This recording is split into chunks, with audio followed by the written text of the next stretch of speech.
nous commençons notre réunion organisée par le mémorial de l'Holocauste à Babi Yar, donc à Kiev ou Kiev,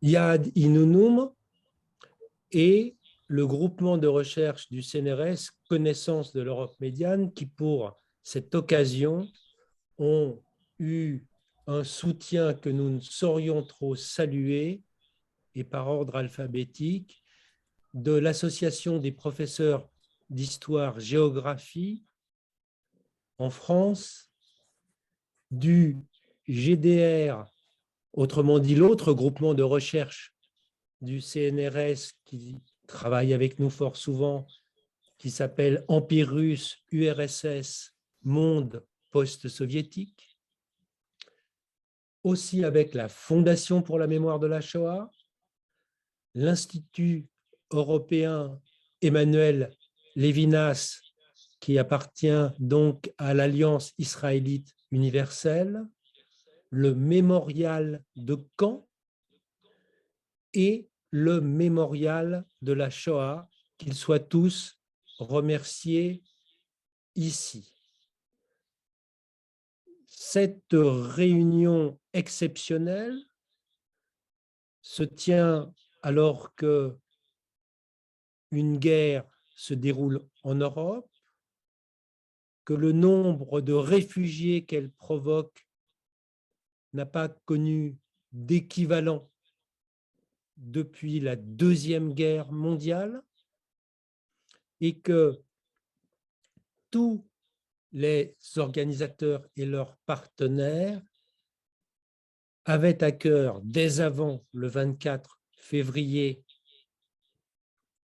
de travailler sur les guerres, sur leurs effets, sur la conservation de leurs traces, de promouvoir l'étude par le biais de l'ensemble des sciences sociales de ces guerres, et qu'aujourd'hui, eh bien, la guerre nous a rejoints, nous tous Européens, tout particulièrement, puisque les réfugiés sont déjà plus de 3 millions à être passés en Pologne, sans parler d'un pays comme la Moldavie, tout petit, et qui en a reçu proportionnellement encore plus, et tous les autres voisins occidentaux de l'Ukraine sont concernés, puis les pays plus lointains qui commencent à accueillir. Donc, nous avons un devoir d'attention, un devoir de compréhension, un devoir de solidarité et bien sûr le devoir d'être fidèle chacun à la philosophie de l'institution qu'il représente et à la philosophie de sa profession. Mais je crois que aujourd'hui, nous allons pouvoir avoir l'occasion de voir comment, vu de sous les bombes, aussi, on peut envisager cette confrontation avec l'histoire à plusieurs niveaux.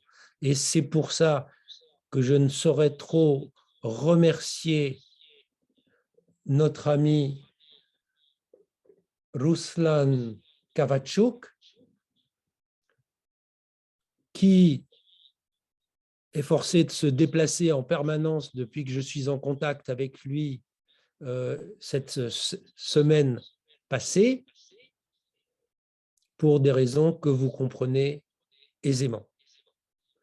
Donc, Ruslan devra peut-être se déplacer pendant même cette conférence. Il y a parmi nous d'autres intervenants qui se présenteront le moment venu. Je voudrais juste les nommer.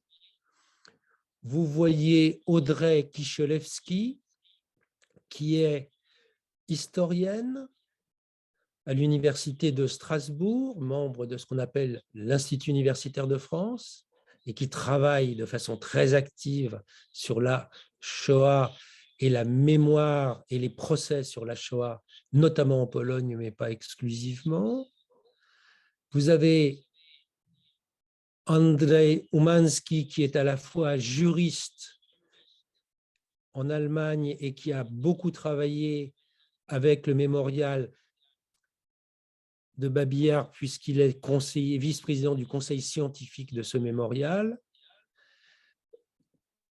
Vous voyez devant vous Stéphane Grimaldi, qui, entre autres, est directeur du mémorial de Caen, que des centaines de milliers de personnes visitent chaque année.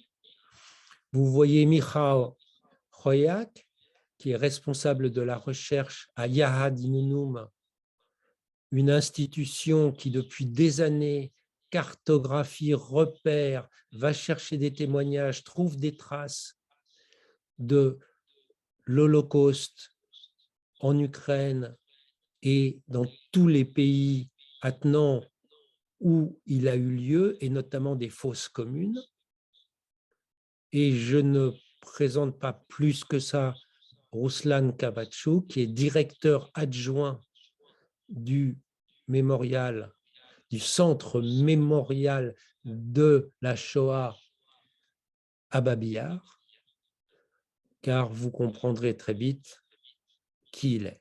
Je donne maintenant la parole à Michał Chojak, qui doit vous transmettre un certain nombre d'informations et vous saluer au nom de Yahad Inunum. Merci d'être avec nous. Merci, professeur. Donc, bonjour à tous. Comme l'a dit le professeur Gradval, je m'appelle Michał Chojak et je suis le directeur du centre de recherche de Yahad Inunum. Et au nom de notre organisation, je souhaitais vous remercier d'avoir rejoint cette rencontre avec Ruslan Kavachuk, le directeur adjoint du centre mémorial de la Shoah de Babi Yar. Donc, je ne vais pas faire très long, je voulais juste remercier Ruslan de s'être rendu disponible aujourd'hui pour échanger avec nous au sujet de la guerre, de l'invasion russe contre l'Ukraine, et aussi d'échanger avec nous sur la manière dont le conflit a impacté l'activité du mémorial. Je souhaite également remercier l'ensemble des représentants des partenaires qui se sont connectés aujourd'hui et qui ont soutenu cette initiative. Et je souhaitais également remercier tous nos intervenants. Alors, quelques détails techniques. Cette conférence a lieu en langue française.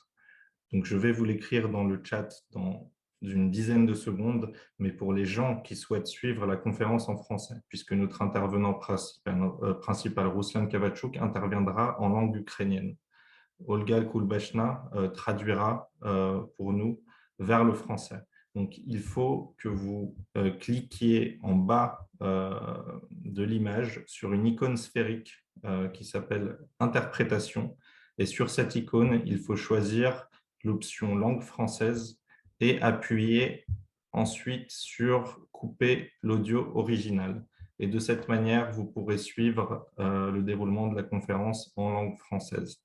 Ruslan et Katarina resteront sur le canal ukrainien. Donc, cette discussion sera aussi enregistrée et diffusée par la suite sur la chaîne YouTube, notamment de Yahad Inunum. Je vais vous mettre le lien dans un instant dans le chat, et sera aussi transmise aux organisations partenaires de l'événement si elles souhaitent le mettre à disposition. Un grand merci également à Katia Douzenko et Olga Kulbashna qui ont accepté à la dernière minute de jouer le rôle d'interprète pour cette conférence, et un grand merci au professeur Gradval qui s'est déployé toute cette semaine pour organiser cet événement. Merci à vous. Ruslan.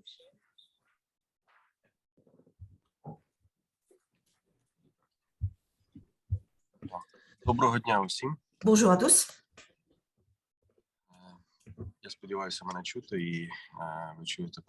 J'espère que vous m'entendez bien et que vous entendez aussi la traduction. Je m'appelle Ruslan Kabatsuk, je suis le directeur adjoint du mémorial de la Shoah, Babin Yar.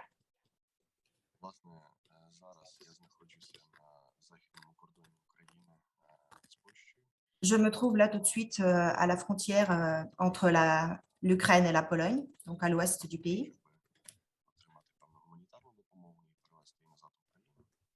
Et donc, je traverse la frontière afin d'acheminer et de récupérer aussi l'aide humanitaire et d'amener les gens, les réfugiés. Ce qui correspond à notre travail, un petit peu aussi à nos valeurs de mémorial. Donc, je vous présente mes excuses si jamais mon tour arrive et que je dois me déconnecter un court instant. Je ne sais pas si certains d'entre vous ont déjà visité Kiev, peut-être d'autres non, mais je peux dire que Kiev, c'est une très grande ville, près de 4 millions d'habitants.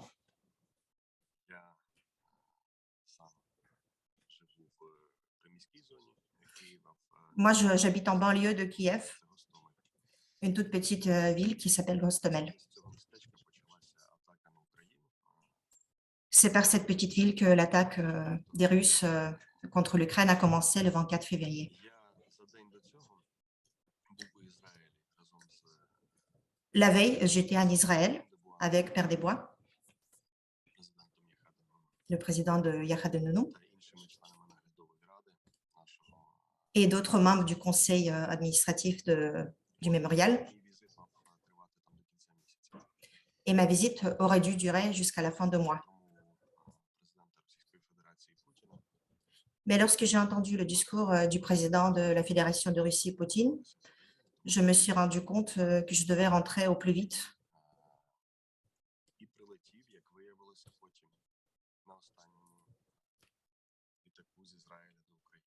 Et j'ai pris ce qui s'est avéré par la suite être le dernier vol vers l'Ukraine. J'ai eu de la chance, j'ai pu rejoindre ma famille, ma femme et mes 2 enfants.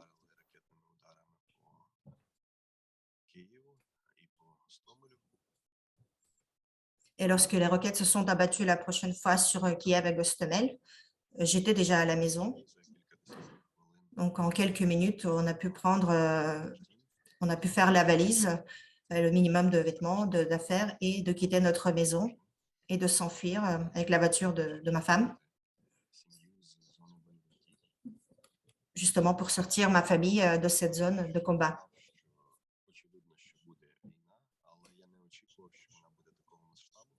Je dois vous dire que je m'attendais à ce que la guerre ait lieu, mais je ne m'attendais pas à ce qu'elle ait une telle ampleur. Je ne pensais pas que les Russes allaient attaquer avec une telle violence notre pays.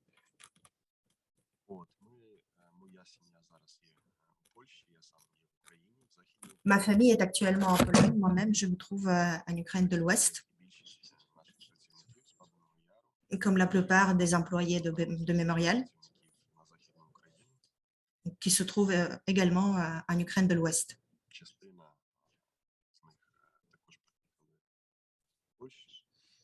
Quelques-uns se sont retrouvés aussi en Pologne.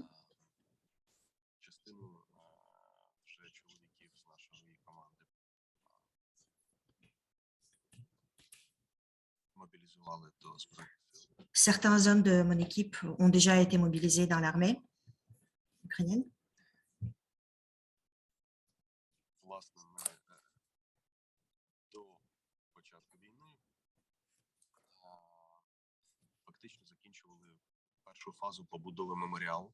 Avant la guerre, on était en train de terminer justement la première phase de la construction du mémorial. On avait déjà construit la synagogue, qui a une architecture très intéressante puisqu'elle est en forme d'un livre qui s'ouvre, qui était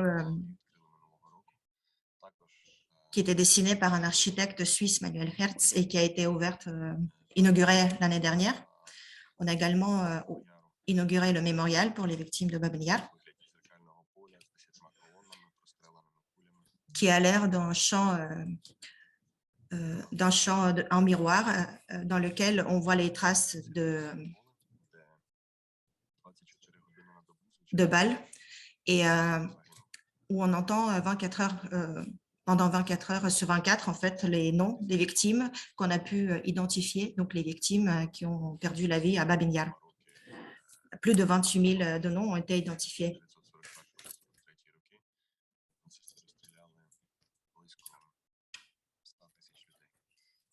Donc, les 28 000 ont pu être identifiés, mais entre 1941 et 1943, plus de 100 000 personnes ont été tuées à Bab el-Yar par les nazis.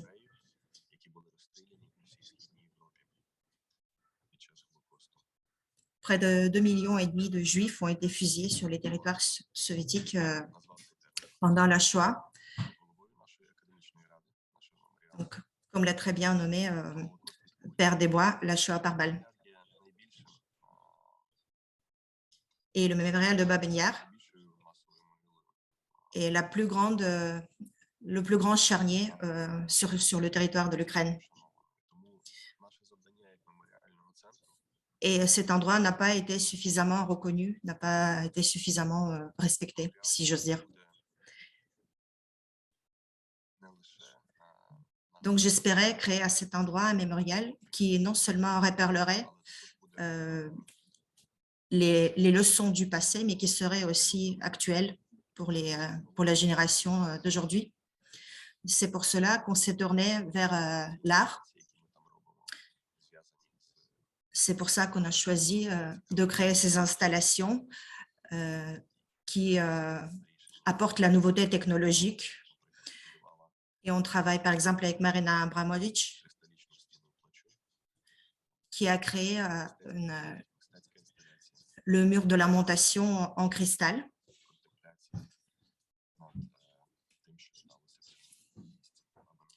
Pour que les jeunes générations se rappellent de ce qui s'est passé.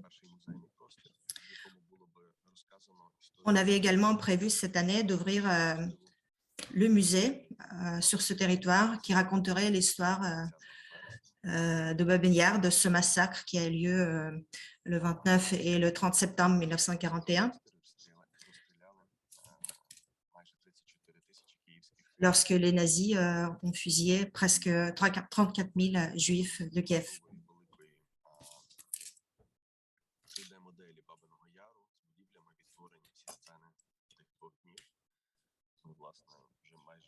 On avait prévu de faire un modèle 3D de 10 mètres de haut, donc qui représenterait Bab el-Yar, mais on n'a pas pu terminer la construction puisque la guerre a commencé. Mais après la guerre, évidemment, on espère reprendre le travail. Je pense que vous le savez certainement, Bab el-Yar a été touché par un tir de roquette. Donc,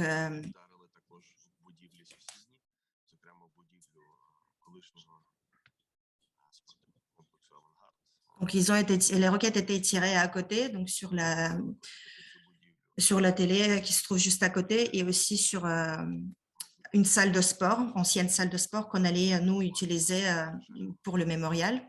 Donc on espère aussi, on va la garder telle quelle après la guerre, donc on ne va pas la réparer puisque ça fait partie aussi de l'histoire et c'est aussi un artefact de l'histoire et ça fait partie aussi de l'histoire de Bab el-Yar.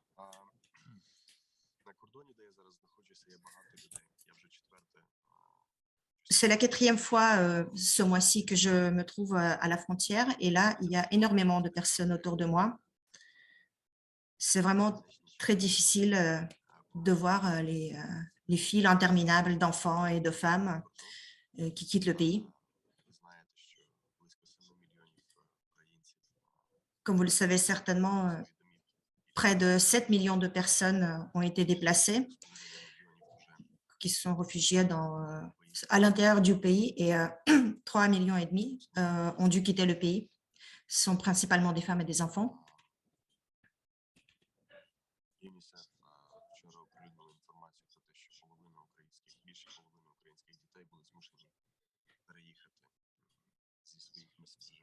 L'UNICEF a donné une information hier qui disait que plus de la moitié des enfants ukrainiens ont dû quitter leur maison et être déplacés. Et ils ne quittent pas évidemment leur maison pour rien, puisque les troupes russes ne font pas la guerre à l'armée ukrainienne, mais ils font la guerre à la population civile en s'attaquant aux villes, en tirant sur les personnes dans les rues, en tirant aussi sur les maisons. Il y a énormément de témoignages. Par exemple, je vais partager avec vous la vidéo que mes voisins ont partagée. Donc, c'est les vidéos de mon quartier. Et je vais demander à Andrei Umansky à vous montrer cette vidéo. Donc, qui ont été faites par mes voisins juste à côté de ma maison.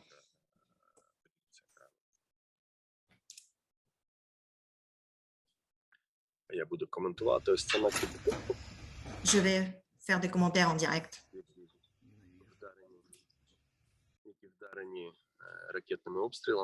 Donc, vous pouvez évidemment voir les maisons qui ont été touchées par le tir de roquettes et brûlées. Et aussi par les lance-roquettes, oui. Donc, il y a aussi une autre vidéo où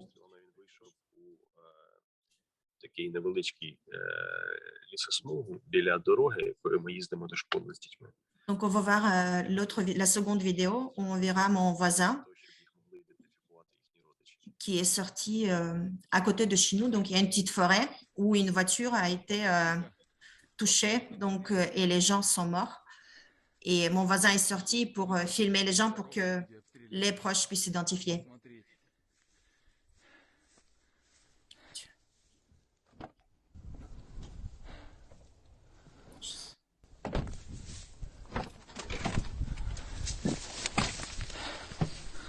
Боже, бедные люди. Парень молодой и девушка молодые. Суки. Российские оккупанты, бля. Я не знаю, как что потом идентифицировали. Парня поднимать не буду. Пулевое сразу в шею. Блядь, царство вам небесное. Donc, le voisin dit qu'il filme justement pour que la famille puisse s'identifier par la suite, les proches. Donc, il s'agit d'une jeune femme et d'un jeune homme. 54, 65 НТ. Кто знает, чья это машина, хозяева?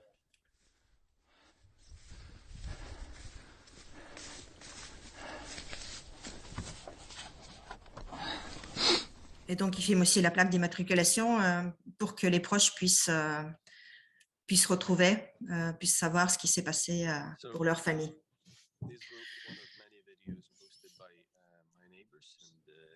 Et c'est l'une des nombreuses vidéos qui avait été postée, envoyée par mes voisins.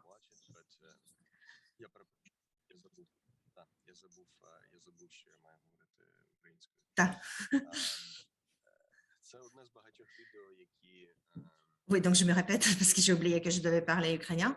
Donc, c'est l'une des vidéos partagées par mes voisins.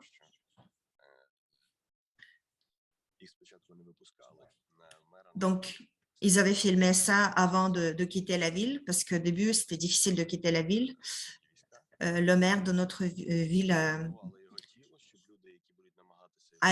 quand il essayait d'apporter l'aide humanitaire, donc ils l'ont fusillé et ils ont ils ont miné en fait le corps pour que si les gens essaient de s'approcher du corps, ils explosent. Mais ensuite, à la demande d'un prêtre, ils ont déminé quand même le corps pour que les proches puissent le récupérer. Et ce genre de cruauté est vraiment devenu notre quotidien. Il y a beaucoup de choses qui ont été filmées, d'autres pas filmées. Les civils, évidemment, sont les premières victimes. Il y a énormément de tueries de civils qui ne sont... Il y a aussi des femmes qui sont violées et puis des pillages, le maraudage.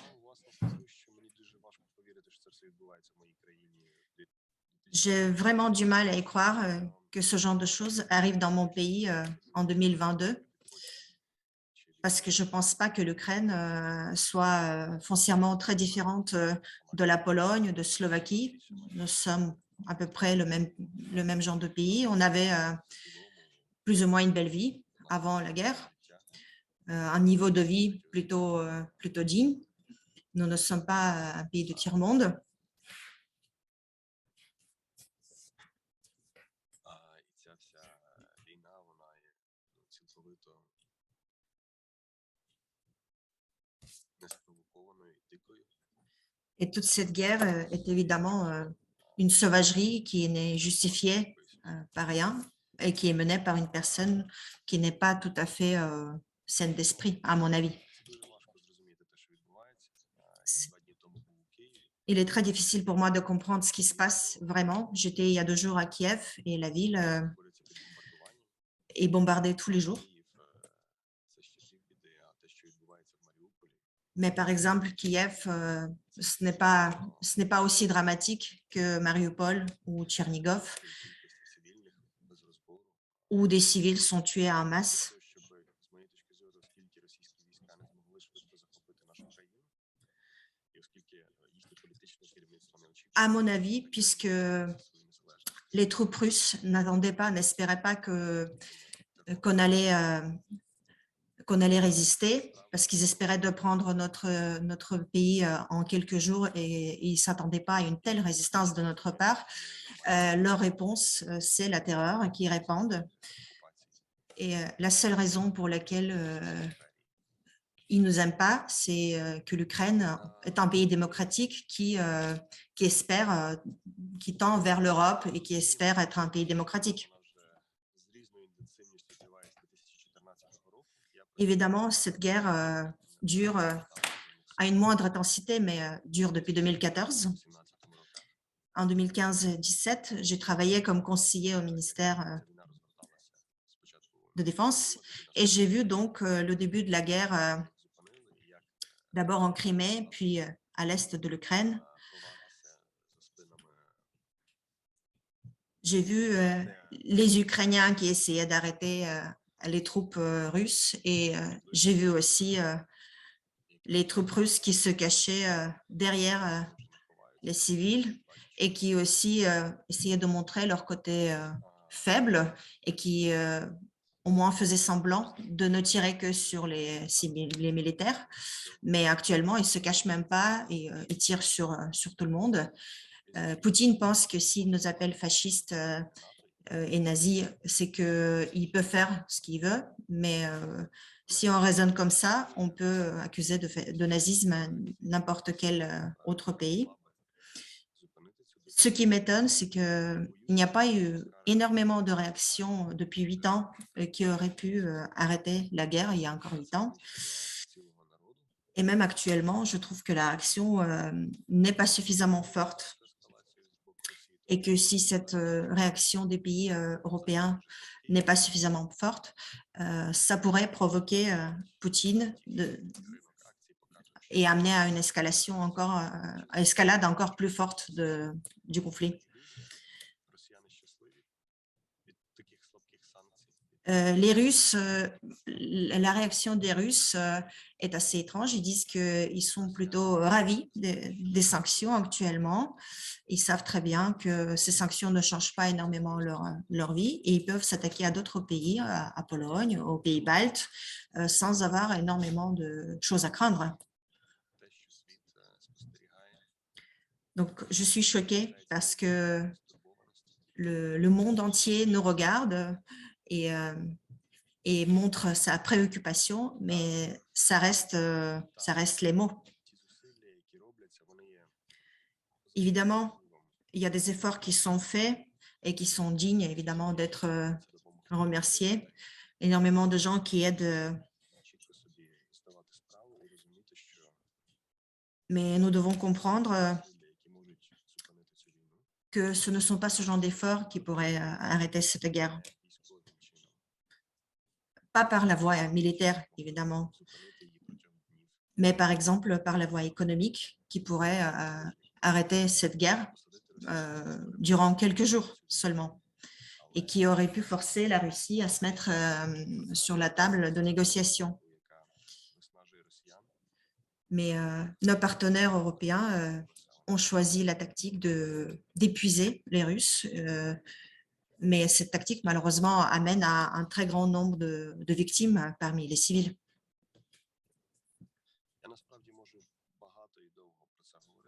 Je pourrais en parler longuement et en plus de détails, mais je vais peut-être vous parler d'autres choses qui vous intéressent plus. вас, як людей, які зараз є на цьому дзвінку і слухають, і хочуть дізнатися якісь запитання. Qui vous intéressent plus en tant que personne donc, qui participe à cette conférence et qui aurait peut-être des questions à me poser. Я хочу сказати, що я вірю в те, що меморіал Голокосту, який ми будуємо, Donc, avant de répondre à vos questions, те, що уроки Другої світової je vais vous dire que je pense, à mon avis, que le mémorial de Bab el-Yar est plus qu'actuel aujourd'hui, року, ані уроки 1939 року атаки на Польщу, puisque les leçons du passé, 39 avec l'attaque de Pologne, ni 1940 avec d'autres attaques, n'ont pas été prises en compte et ne nous ont appris rien. Et je pense que malheureusement, ça peut західних партнерів серйозні ситуації і то, що росіян треба превентивно зупиняти. j'espère que nos partenaires européens vont comprendre que il faut pas essayer de prévenir, mais il faut avoir une réaction un peu plus forte, puisque toutes les réactions préventives sont presque une invitation pour la Russie à attaquer d'autres pays. Et ces attaques se dirigent déjà vers l'Europe. Il y a énormément de moyens de faire ça de manière hybride, donc la guerre hybride qui pourrait commencer. Et Я не бачу зусиль, які зупиняють цю атаку. Et je ne vois pas de la part de nos partenaires européens les efforts suffisants pour arrêter ces attaques. Але я готовий, якщо ви зачитаєте запитання, відповісти. Je suis prêt à répondre à vos questions si vous en avez.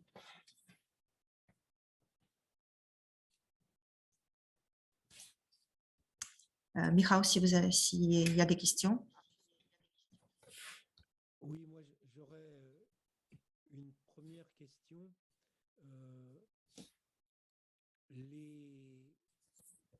Les documentations regroupées par le mémorial, tout le travail qui a déjà commencé à être fait, est-ce que vous pouvez aujourd'hui essayer de sauver, de mettre à l'abri, de protéger ce que vous avez déjà collecté? C'est la première question. La deuxième question, je crois que vous avez une action en cours pour protéger les derniers survivants de la Shoah qui habitent en Ukraine et qui sont bien évidemment très âgés. Est-ce que vous avez réussi déjà ou est-ce que vous pouvez nous dire ce qui se passe pour eux? Parce que c'est, enfin, pour moi, c'est particulièrement horrible. Après 41, 43, 44, enfin voilà. Ça, ce sont les deux premières questions que j'aimerais poser.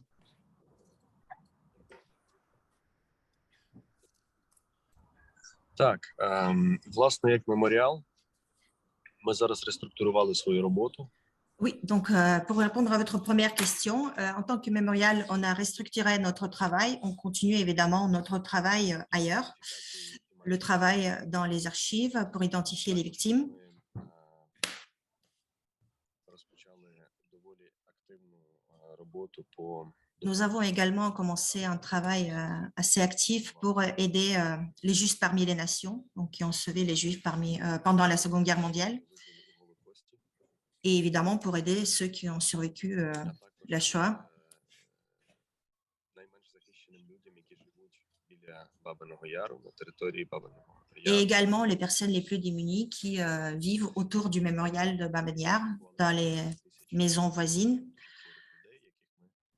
On a pu identifier à peu près 2000 personnes âgées ou personnes malades qu'on aide, nous, directement avec les médicaments et aussi les denrées alimentaires. Виживши у Голокості, Malheureusement, з них не хочуть виїжджати. la plupart des survivants de la Shoah ne veulent pas quitter leur maison. Бити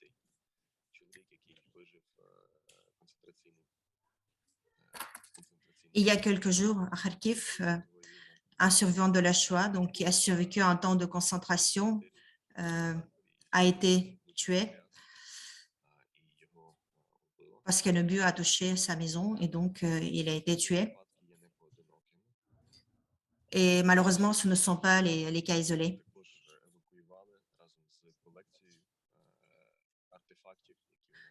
On a pu heureusement évacuer et mettre à l'abri la collection de nos archives et aussi des artefacts que nous possédions, donc vers l'Ukraine de l'Ouest, où actuellement il y a beaucoup moins d'échanges de tirs, même si de temps en temps on en reçoit quand même.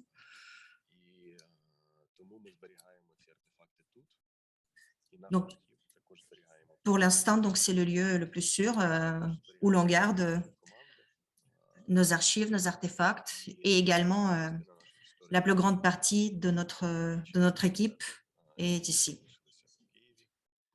Quelques-uns de nos collègues sont partis travailler dans d'autres universités.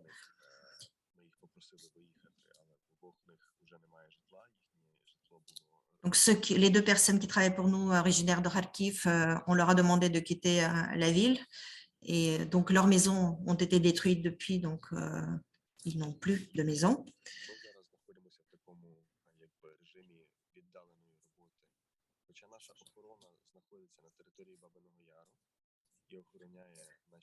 Donc, le mémorial est quand même toujours gardé par nos gardes qui se trouvent sur place. Donc, on continue un travail à distance.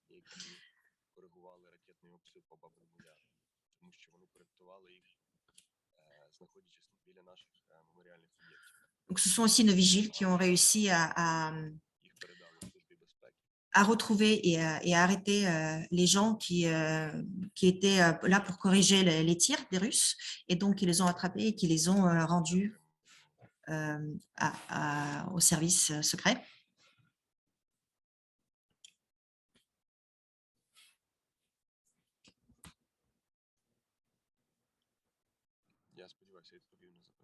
J'espère que j'ai répondu à votre question. Oui, tout à fait. Je pense que peut-être Audrey aurait une question.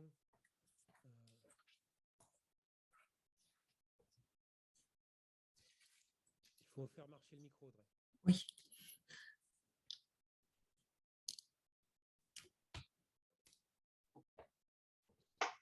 Oui. On m'entend là? Oui. Oui, je prends aussi, je rebondis un petit peu sur ce que les personnes écrivent dans les questions-réponses, et une des questions portait précisément sur comment faire tout ce travail pour répondre à cette propagande de Poutine sur cette dénazification du pays. Comment vous pouvez simplement rétablir la vérité, faire comment faire dans ces conditions-là ce travail historien qui est absolument nécessaire et qui doit vraiment être entendu. Et voilà, c'était…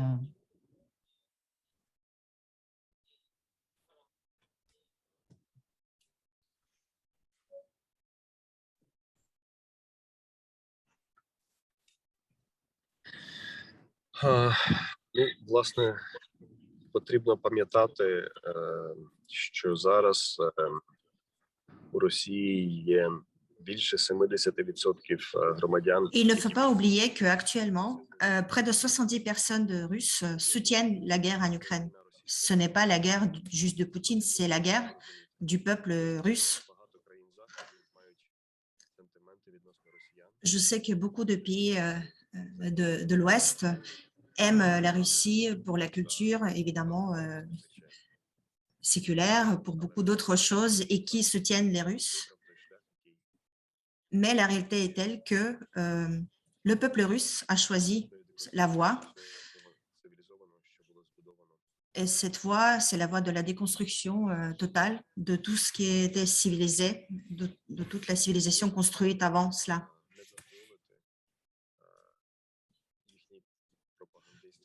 Il est donc très important ne pas laisser ces inepties de propagande devenir partie d'un discours officiel.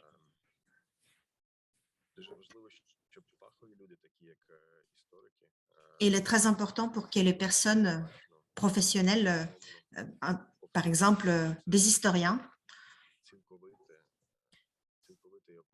continuent à dire que ce que Poutine et la propagande de la Fédération de Russie disent sur l'Ukraine, ce n'est pas la vérité, que l'Ukraine, c'est un pays démocratique qui a le seul tort de ne pas vouloir être partie de la Russie.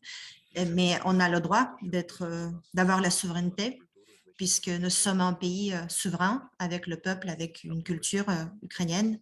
Et ce n'est pas une raison suffisante pour nous chasser de notre pays et pour détruire notre pays. Дуже важливо, щоб я знаю, що в нашій країні це працює. Я впевнений, що це так само працює в вашій країні, коли є звернення до політиків. Je sais qu'il y a des choses qui fonctionnent dans notre pays et je suis certain que ça fonctionne aussi chez vous. C'est lorsque les peuples s'adressent directement aux hommes politiques et aussi aux médias, donc via les réseaux sociaux également. Donc, il faut continuer à en parler et il faut continuer à déconstruire le discours officiel russe. Et ce discours, il dure depuis des années soviétiques, puisque les soviétiques tenaient le même discours sur la culture ukrainienne.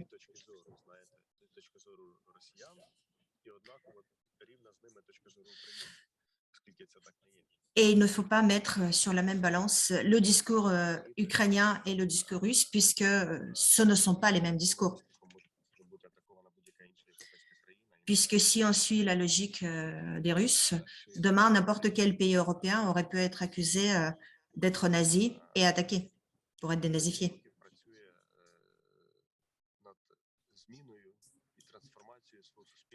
Depuis 30 ans maintenant, l'Ukraine travaille sur les modifications, sur l'évolution de notre pays pour passer d'un pays soviétique au pays européen. Il y a par exemple énormément de chercheurs, d'historiens qui travaillent sur la collaboration des Ukrainiens avec les nazis. Il y a des lois donc, qui, par exemple, prévoient la poursuite criminelle pour l'antisémitisme.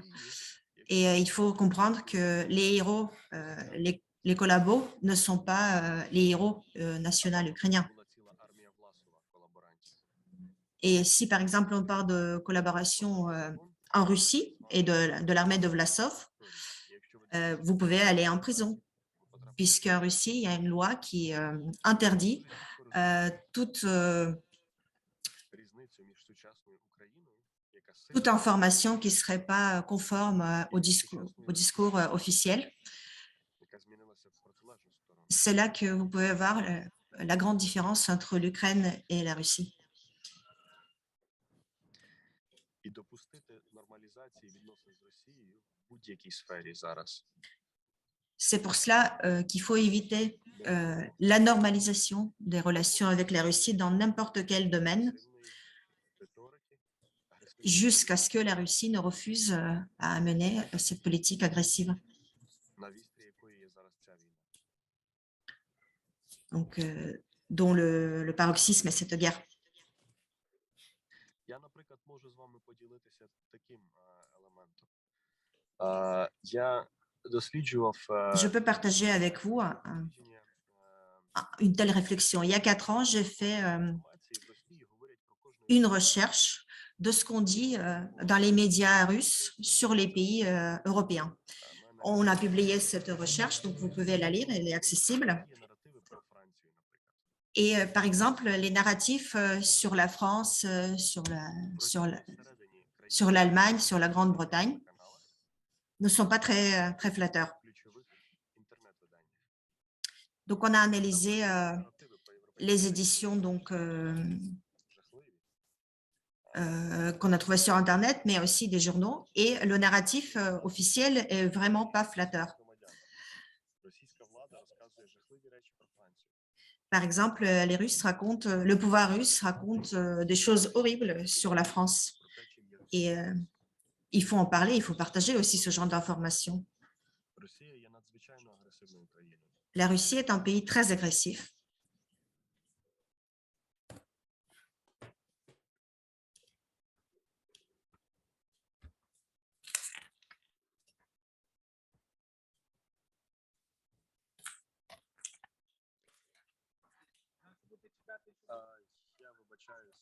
Je vous demande pardon. Il y a des gardes-frontières, donc je dois leur parler.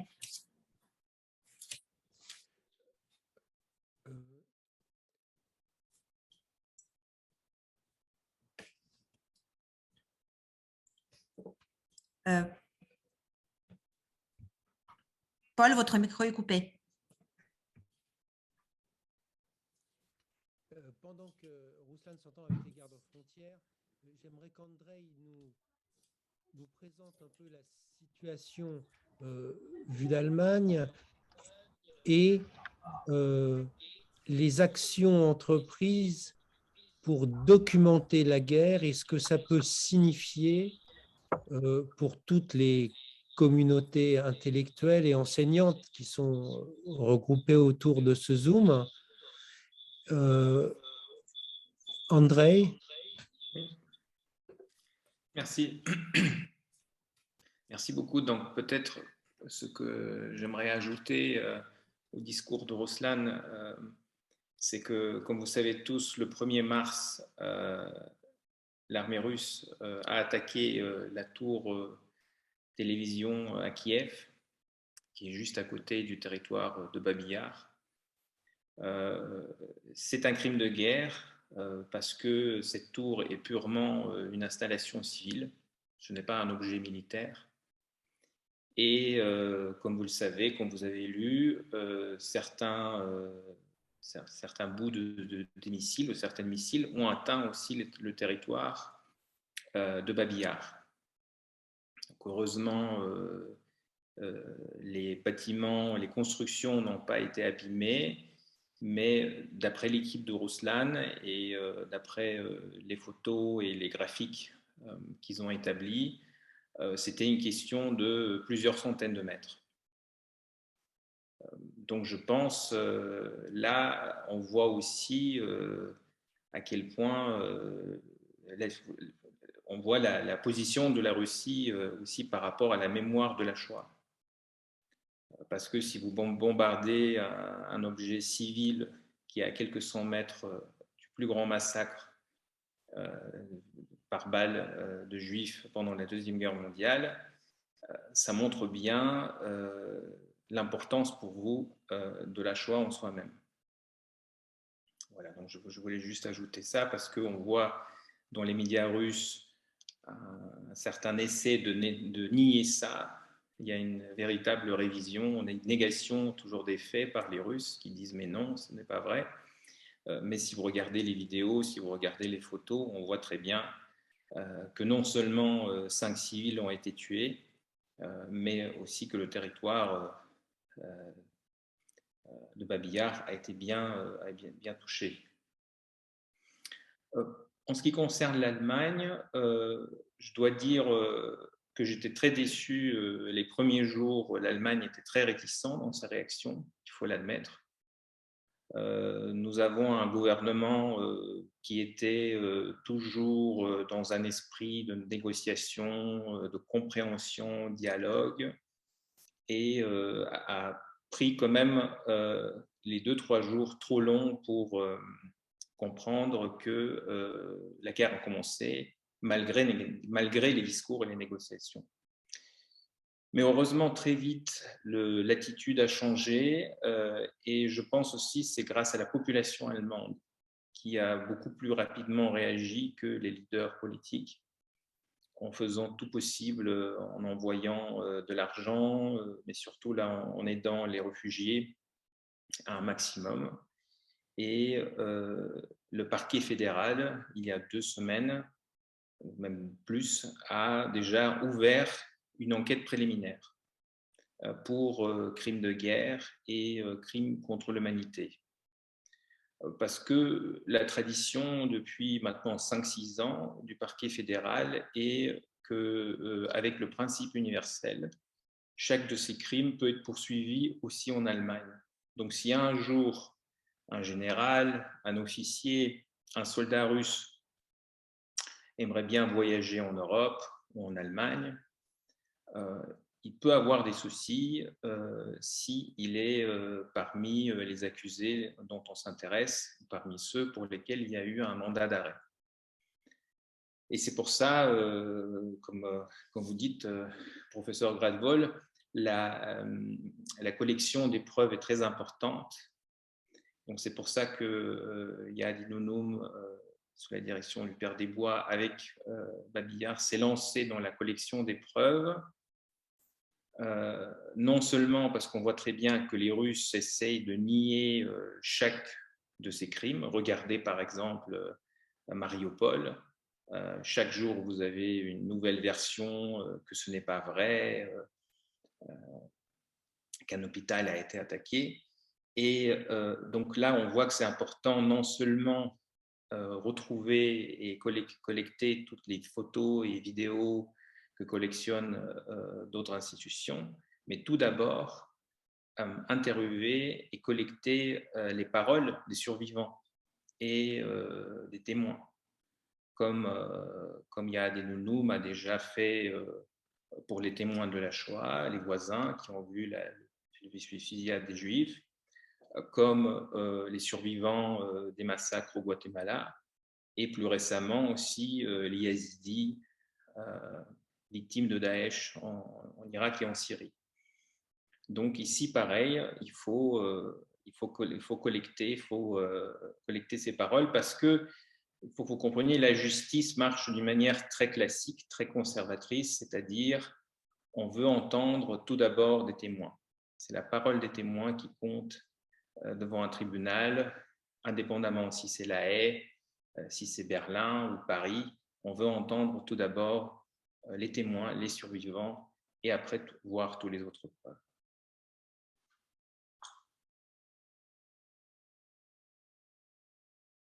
Merci beaucoup, Andrei. Alors, nous sommes aujourd'hui dans une situation particulière parce que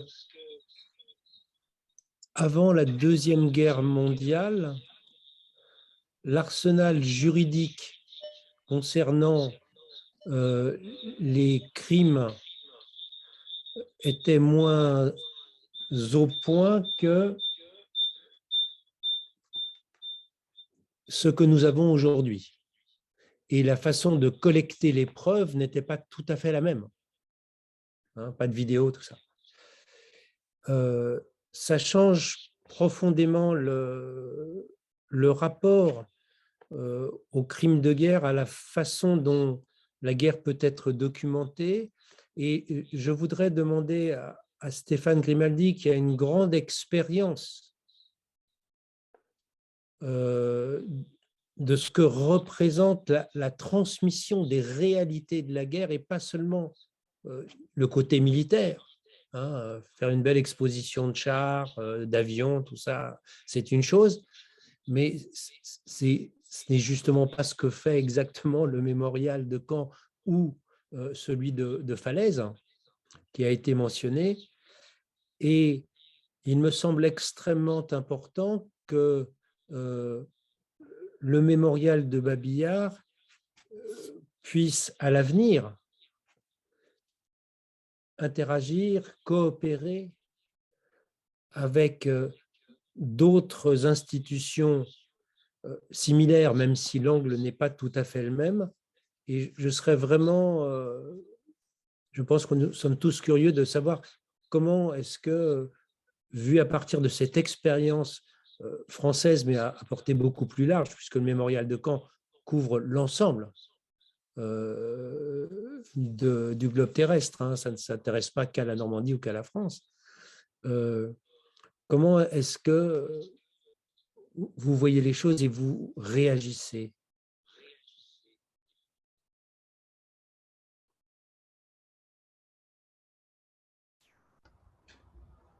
Merci Paul. Vous m'entendez? Vous m'entendez? Là, il y a environ 15 ans, j'avais refait les parcours du mémorial de Caen avant de faire le mémorial de Falaise, qui lui est exclusivement dédié à la question des civils dans la guerre. Parce que nous savons tous, et je le sais, je l'observe tous les jours, que nos visiteurs, nos contemporains, ne voient pas et ne savent pas que la Seconde Guerre mondiale tue plus de civils que de militaires. D'où l'importance d'ailleurs des observations faites tout à l'heure sur la manière dont les Russes conduisent aujourd'hui leur guerre. Je ne sais pas quel est le décompte des morts ukrainiens, et c'est important de savoir si plus de soldats ukrainiens ou plus de civils ukrainiens disparaissent dans cette guerre. Au passage, je dis que nous avons été parmi les premiers, je crois, je parle sous le contrôle de notre ami de IAD, à être partenaire muséal de IAD, et nous avons dédié aux travaux de IAD une pièce, une salle très simple, où l'on donne simplement la parole aux témoins, et notamment de témoins ukrainiens, enregistrés par IAD à l'occasion des différentes fouilles entreprises par la Fondation. Sachant que la question de l'Holocauste, par exemple, je n'ai pas voulu la réduire à la question des 6 camps d'extermination, mais j'ai voulu l'élargir précisément à la Shoah par balle, que nous avions d'ailleurs au début, dans un premier temps, avec Denis Péchanski, Pierre Laborie, appelé Shoah de proximité, mais même si le terme, on le trouvait séduisant, en vérité n'est pas compris, et donc on revient sur l'idée de la Shoah par balle, que les gens connaissent bien. Il y a dans votre question, dans ta question, Paul, en fait, c'est la question de la pédagogie et de la compréhension de sujets qui sont en vérité extrêmement complexes. La question d'une guerre, quelle qu'elle soit, ne se résume pas à d'un côté les méchants et de l'autre côté les gentils, et particulièrement ces guerres contemporaines. Parce qu'il y a toutes sortes de comportements qui sont essentiels à la compréhension du sujet. Il y a avant toute chose, et je l'observe à titre personnel dans cette tragédie que nous vivons, cette tragédie ukrainienne que nous vivons, un problème de géographie. C'est-à-dire que je le dis à l'attention de notre ami ukrainien, les Français, je ne sais, peut-être les Allemands moins, je ne sais pas, mais en tout cas les Français qui sont les plus à l'ouest du continent européen, ignorent bien souvent la géographie, tout simplement la géographie de l'Europe. Donc ils ne voient pas la mer Noire, ils ne savent pas où est la Crimée, dont ils ont pourtant entendu parler, ils ne voient pas cette frontière commune avec la Russie, la Biélorussie, la Pologne, etc.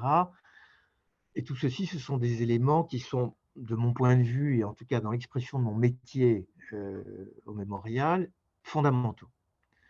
C'est-à-dire je remets les gens, nos visiteurs,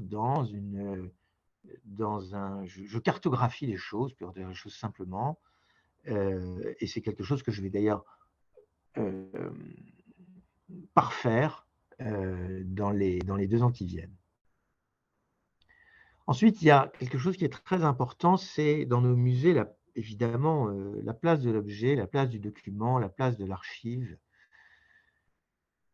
Et je suis parti d'un truc très simple, c'est que chaque objet ou chaque archive déposée doit raconter ou compléter une histoire ou l'histoire du sujet. C'est-à-dire qu'il ne s'agit pas de remplir nos vitrines d'objets, il s'agit que les objets que nous choisissons sont des objets qui doivent avoir une valeur ajoutée très forte sur le discours. Et si l'on peut associer l'objet, le texte indispensable à un témoignage, ce que nous avons d'ailleurs donc fait avec Yahad, là, je crois qu'on entre dans un champ de compréhension qui, d'un point de vue pédagogique, aussi bien pour les élèves que pour les adultes, fonctionne bien. Mais après, il reste au fond l'essentiel et qui est très très difficile à traduire dans nos établissements. Et je n'ai pas de réponse claire. C'est dans une guerre ou dans un événement dramatique, quel qu'il soit, au fond, il y a des questions qui relèvent d'autres considérations que des considérations scientifiques ou muséales ou historiques. J'en prends une fondamentale, la peur. Comment rendre compte de la peur d'un bombardement, la peur de l'exécution, la peur de l'arrestation, de la déportation, la peur de perdre les siens, la peur de ne pas les retrouver. Moi, j'ai assisté l'autre jour à des scènes épouvantables, très éprouvantes, enfin très tristes, entre justement des femmes qui traversaient la frontière avec leurs enfants et qui laissaient leur mari ou leur conjoint ou leur frère, je ne sais pas, en Ukraine. Ce déchirement-là, comment on rend compte de ça? Et l'écrire ne suffit pas, parce que les mots, malheureusement, ont quand on gère des établissements qui reçoivent des centaines de milliers de personnes, il faut pas compter que sur les mots, sur le texte pour faire comprendre quelque chose à nos visiteurs. Et donc, c'est très compliqué. C'est très, très compliqué. Alors, l'objet est là, le texte est là, le document est là, mais vous voyez, je me suis toujours interrogé, je me suis toujours demandé, par exemple, je crois que l'un des crimes les plus épouvantables, on le voit, ce sont ces gens qui, au bord des fausses exécutions, qu'on a obligé à conduire leurs enfants au bord d'une fausse exécution. Je pense que c'est invraisemblable. On a tous des enfants. Qu'est-ce que c'est? Qu'est-ce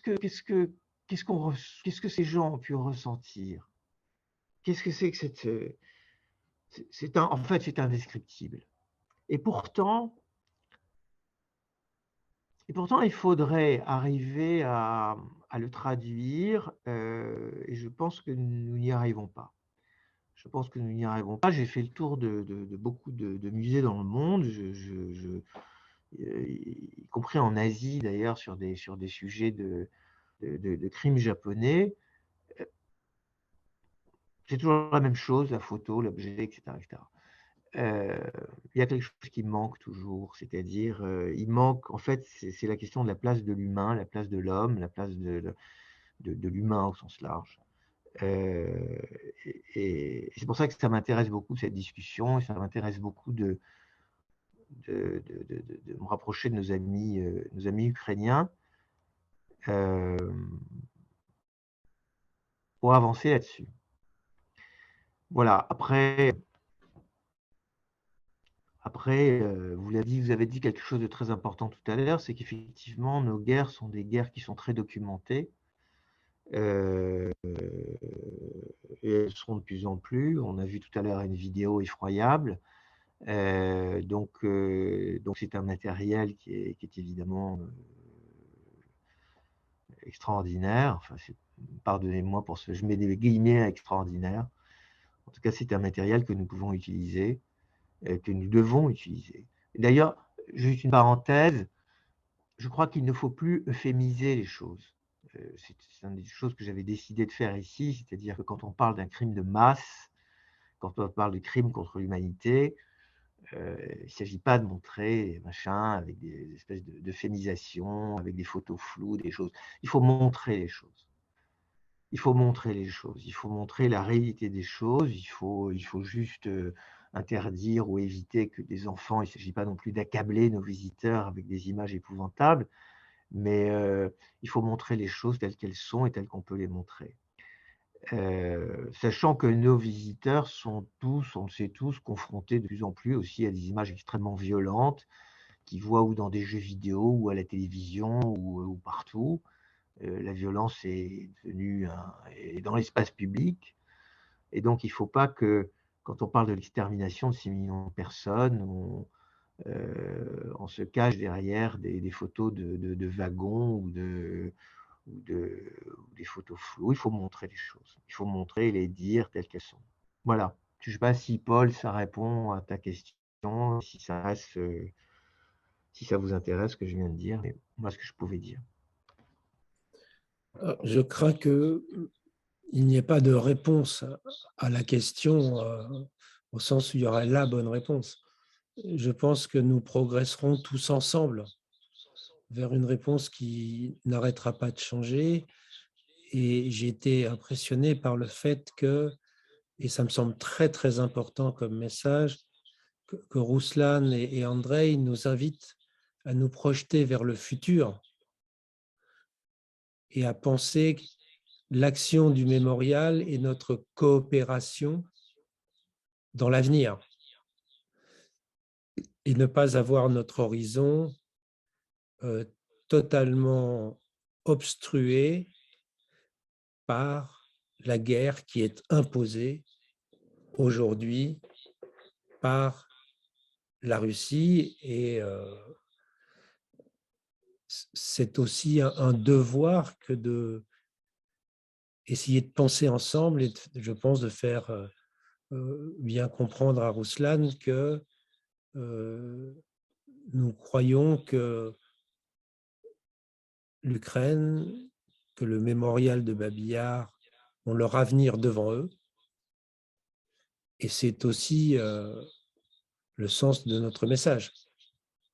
Alors, on ne dit pas que l'avenir va être rose demain. On dit que pour reconstruire ce pays et reconstruire une perspective qui permette de dépasser la situation actuelle, la seule solution, c'est de travailler ensemble. Et si j'ai bien compris, je ne trahis pas ta pensée, Stéphane, ce que tu as dit parlait de la Shoah, mais pas seulement de la Shoah, et bien sûr pas seulement de l'Ukraine, parce que nous avons tous à faire face à des difficultés qui sont assez proches quand on essaye, je pense ici à nos amis qui sont professeurs d'histoire-géographie, hein, quand on fait face à un public de jeunes ou d'adolescents à qui il faut expliquer la guerre et comment on y arrive. Et là, on a l'exemple devant nous. Et il nous faut essayer d'aider à comprendre en ne faisant pas ce qu'on a fait très souvent en France, dire « non mais ça c'est ailleurs, ça ne peut se produire que parce que ces gens-là sont bizarres ». Que c'est quand même quelque chose qu'on peut entendre ou ressentir quand on travaille sur ce que nous appelons l'Europe médiane, où on va dire tout ce qu'il y a à l'est de l'Allemagne. Hein, ce n'est pas plus compliqué que ça. Paul, Et il y a l'espace géographique, l'ailleurs dont tu parles, et puis il y a l'espace-temps qui compte énormément. C'est-à-dire que on est aussi face à des générations de visiteurs, et je pense que ce sera la même chose, c'est la même chose à Babi Yar ou ailleurs, de gens qui, parce que ça s'est passé il y a 70 ans, 75 ans, ça n'existe plus. C'est un autre monde, c'est un autre univers, parce qu'ils n'ont pas à l'esprit la permanence des choses. ils n'ont pas à l'esprit la mise en perspective des choses. Je veux dire, ce qui se passe aujourd'hui en Ukraine mérite un musée à soi seul. C'est-à-dire que c'est quoi l'histoire de cette guerre qui n'est pas, on ne peut pas faire remonter l'histoire de cette actualité à 3 semaines. C'est pas ça. C'est un truc il faut partir au 19e, au 20e, etc., etc. Donc, la mise en perspective des choses rend souvent nos sujets d'histoire, et y compris l'actualité, difficilement compréhensibles par beaucoup de nos contemporains, ce que je crois. Je peux dire que je partage sans aucun doute cette croyance, même si je pense que l'idée, c'est aussi de se souvenir que certains conflits ont pu être apaisés. Et justement, j'aimerais demander à Ruslan s'il peut toujours nous parler. Dans quelle mesure il a ressenti depuis que la guerre a commencé, et sinon Andrei, je te demanderai, Ruslan est revenu avec nous. Oui, Ruslan. Je demandais si, avec la guerre, vous aviez l'impression en Ukraine d'être compris de façon différente, y compris pour ce qui concerne la Shoah. Je ferai juste la mention d'un seul phénomène que j'ai lu dans la presse israélienne publiée en français ou en anglais. Il s'agit du fait qu'en Ukraine aujourd'hui, Madame Golda Meir, dirigeante israélienne historique, est devenue une personnalité populaire. Pourquoi? Parce que dans une situation où Israël se trouvait assez isolé et menacé, elle a affirmé le droit du pays à l'existence. Et donc, cela est repris aujourd'hui en Ukraine et cela modifie assez profondément l'image qu'on peut avoir de la vision des Juifs, du philosémitisme et de l'antisémitisme dans ce pays. Et on pourrait évoquer des phénomènes similaires, par exemple en lien avec la Pologne. Donc, est-ce que cette impression ou est-ce que cette évolution au cours de ces dernières semaines vous semble réelle ou est-ce que c'est une illusion ou est-ce qu'on ne peut pas encore savoir? Ruslan.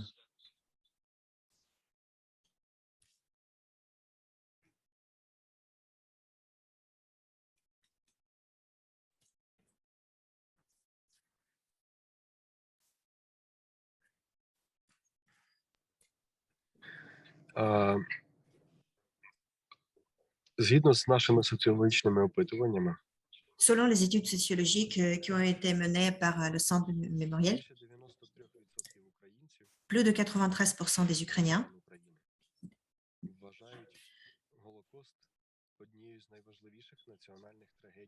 considèrent que l'Holocauste est l'une des plus grosses tragédies de notre pays.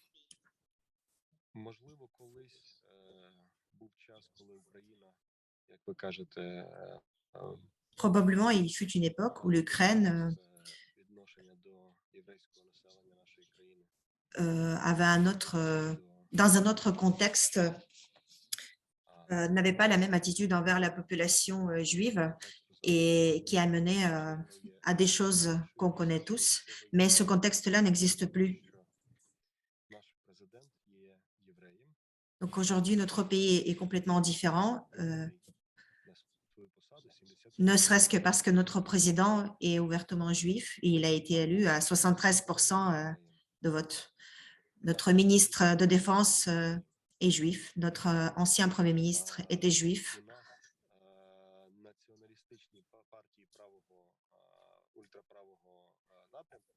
Les partis nationalistes d'extrême droite n'ont jamais fait partie du Parlement, n'ont jamais été élus au Parlement et n'ont jamais eu plus d'1% de voix aux élections. Donc, la propagande soviétique et la propagande russe ont eu beaucoup de succès pour créer cette réputation de l'Ukraine qui existait pendant un long moment, mais cela n'a rien à voir avec la situation actuelle. Dans notre équipe du mémorial, presque toute l'équipe qui construit ce mémorial est une équipe ukrainienne. Il n'y a que 2 personnes donc, juives. Donc nous, Ukrainiens, on construit ce mémorial et on considère que ce mémorial est très important pour notre pays, pour notre peuple, puisqu'aucune idéologie ne peut évidemment justifier les fusillades des femmes et des enfants de 1,5 million de Juifs qui ont été tués. Évidemment, il faut qu'on en parle et que les gens sachent. Et tout le monde doit comprendre quelles étaient les raisons qui ont mené à cette tragédie et ce que pouvaient faire les locaux pour que les gens qui ont été tués étaient plus nombreux que ceux qui ont été sauvés. Que peut faire la société pour protéger les faibles? Que pouvons-nous faire, nous, actuellement, pour qu'aucun occupant ne puisse venir sur notre terre et tuer nos voisins sans aucune raison? La Shoah fait partie de la mémoire nationale de l'Ukraine.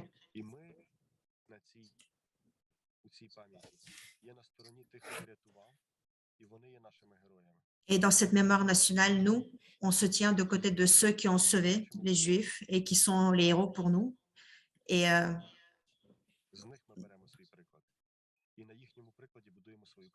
nous essayons évidemment de devenir comme ces gens-là et de nous inspirer de ces gens-là pour construire notre pays.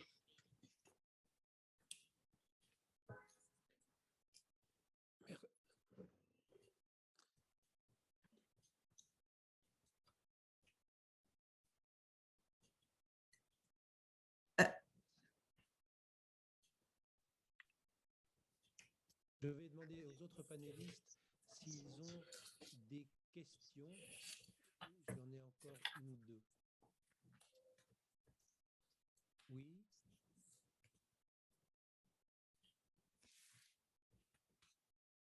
Je ne vois pas de... Professeur, on vous entend très mal. Ah.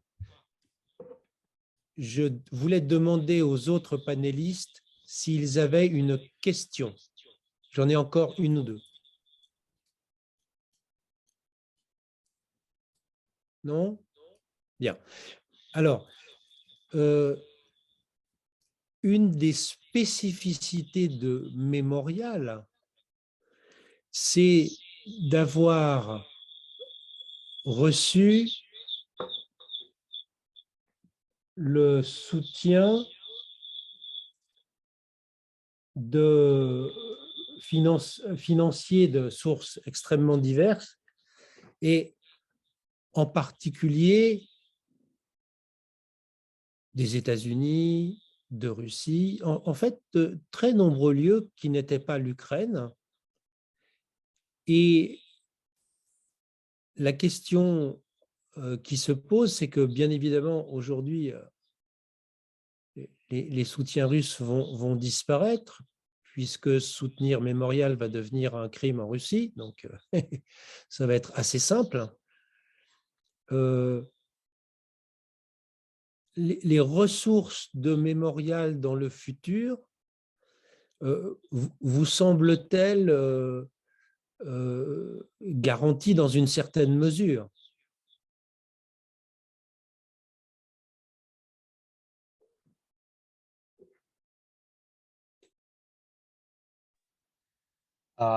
Наша фінансова звітність перевіряється Ernst & Young щороку.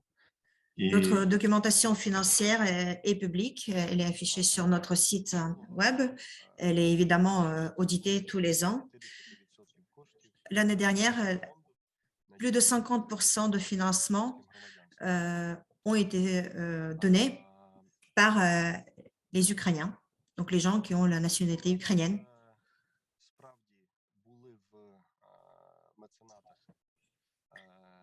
Il est vrai que parmi nos mécènes, il y avait des personnes qui sont nées, qui ont grandi aussi en Ukraine et qui, par la suite, sont partis vivre et sont devenus citoyens d'Israël ou de Russie, et qui avaient des personnes de leur famille, qui avaient perdu les personnes de leur famille à Babin Yar. Mais actuellement, ils ne font plus partie de nos donateurs.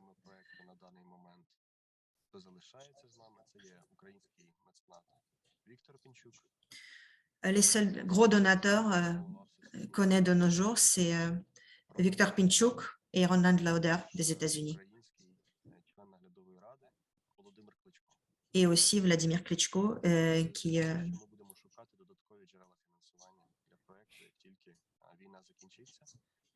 évidemment, après la guerre, on va chercher de nouveaux financements. Pour l'instant, les programmes qu'on mène, donc le soutien des Justes parmi les nations et aussi les survivants de la Shoah.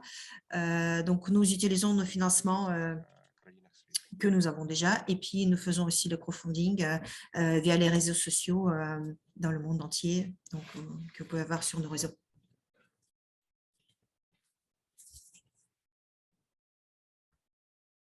Bien.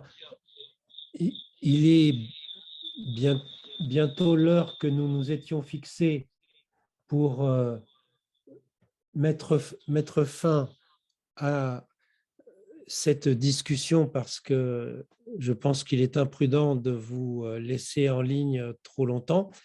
Je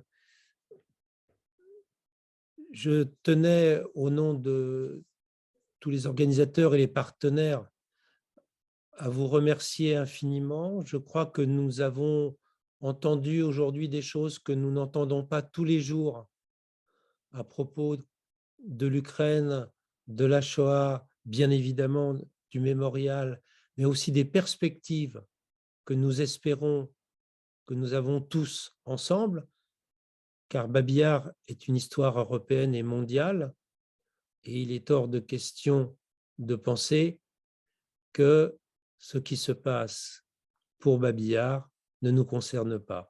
Je vois que Audrey Kichelewski a mis sur le chat l'adresse mail, enfin l'adresse internet du mémorial de Babi Yar, qui s'ouvre sur une page expliquant comment on peut aider directement. Pour ceux qui parlent anglais, si vous ne parlez pas anglais, utilisez DeepL qui vous traduira ça gratuitement et sans aucune difficulté.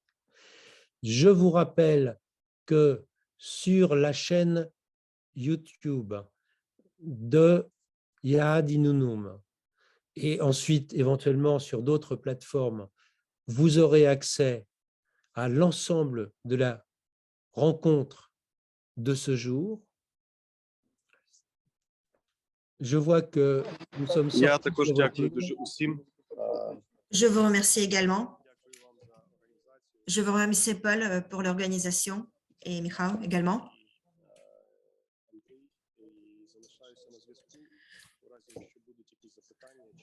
Je reste en contact si jamais vous avez d'autres questions, les propositions.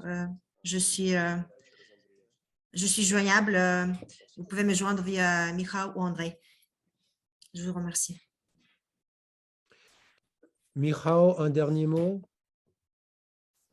Juste un mot de remerciement. Et effectivement, si on peut soutenir le mémorial de Babi Yar, il ne faut pas hésiter. Effectivement, s'il y a des requêtes particulières pour joindre Ruslan, n'hésitez pas à nous contacter, André ou moi. Il y a une adresse email sur le Zoom qui a été communiqué. Je vais vous remettre l'adresse également dans le chat. Mais Voilà, et nous merci. remercions bien sûr nos 2 traductrices parce qu'elles ont été particulièrement efficaces dans des conditions qui ne sont pas évidentes. Je donne rendez-vous à tous les gens qui s'intéressent à l'Europe médiane sur notre page hypothèse qui est en ligne, et vous aurez très facilement le moyen de nous contacter ou de me contacter, puisque j'ai un patronyme très facile à trouver et je ne peux pas échapper à la recherche sur Internet. Donc, vraiment, merci encore une fois aux autres panélistes, et je pense que ce n'est pas la dernière fois que nous travaillons ensemble. Je me réjouis d'avance du fait que nous nous retrouverons. À très bientôt, sans doute.